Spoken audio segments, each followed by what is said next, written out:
03 07 07. La matinale de Radio Classique avec Pierre Pilet. À 8h12 sur Radio Classique, voici l'éditorial politique. Bonjour Célestine Gentilhomme. Bonjour.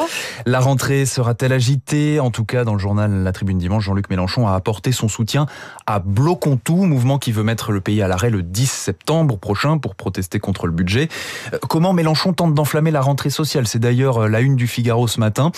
Un appui apporté donc à ce mouvement de contestation au risque de se voir accusé de récupération politique. Ouais, mais il faut dire que cette mobilisation citoyenne tombe à pic pour le leader insoumis. Sur le plan institutionnel, la gauche n'a plus vraiment l'avenir de François Bayrou entre ses mains, y compris sur le budget, où elle ne pourra renverser le gouvernement sans le renfort du Rassemblement national. Il ne reste donc plus que la rue pour Jean-Luc Mélenchon et les siens, eux qui ont toujours assumé la stratégie du bruit et de la fureur, quitte à tout conflictualiser et parfois même à flirter avec les appels à l'insurrection.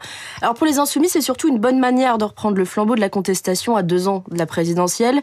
Les voilà au chevet et en soutien des Français qui se sentent déclassés, pendant que Marine Le Pen et Jordan Bardella se tiennent pour l'instant à distance de ce mouvement très gazeux.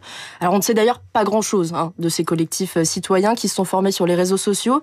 Ils n'ont à ce stade qu'un seul mot d'ordre, protester contre l'exécutif et son budget. Alors penche-t-il plutôt à la gauche radicale ou au contraire à l'extrême droite ? Peu importe, Jean-Luc Mélenchon, lui, s'imagine en réceptacle de toutes les colères.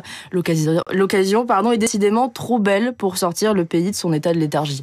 Mais revenons quelques années en arrière, Célestine. Le leader des Insoumis s'est pourtant montré beaucoup plus hésitant sur les Gilets jaunes. Ouais, il est clair que le moment des Gilets jaunes n'a pas été celui de Jean-Luc Mélenchon, du moins pas comme il le souhaitait, comme le reste de la gauche. Il redoutait la trop grande proximité du mouvement avec l'extrême droite et les milieux complotistes. Il avait bien fini par se mouiller et soutenir les manifestants, jusqu'à appeler ses troupes à être présente dans les cortèges, comme je cite, des poissons dans l'eau.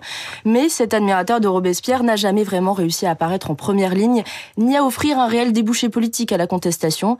On se souvient de sa déclaration d'amour à Éric Drouet, un des visages du mouvement, lequel avait sèchement répondu « Ce n'est pas un texte de Mélenchon qui va changer notre cause ».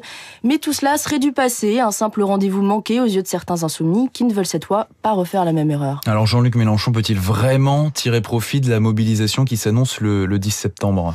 Rien ne dit que ces collectifs citoyens apprécieront de voir Jean-Luc Mélenchon débarquer avec ses gros sabots.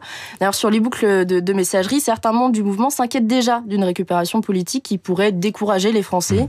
Toutes les récentes mobilisations, à commencer par la Fronde contre la loi du plomb, ne sont d'ailleurs pas partie des formations politiques, mais de la société civile. Qu'importe, se disent les insoumis, qui se raccrochent encore à un vieux dicton lambertis. Tout ce qui bouge est rouge.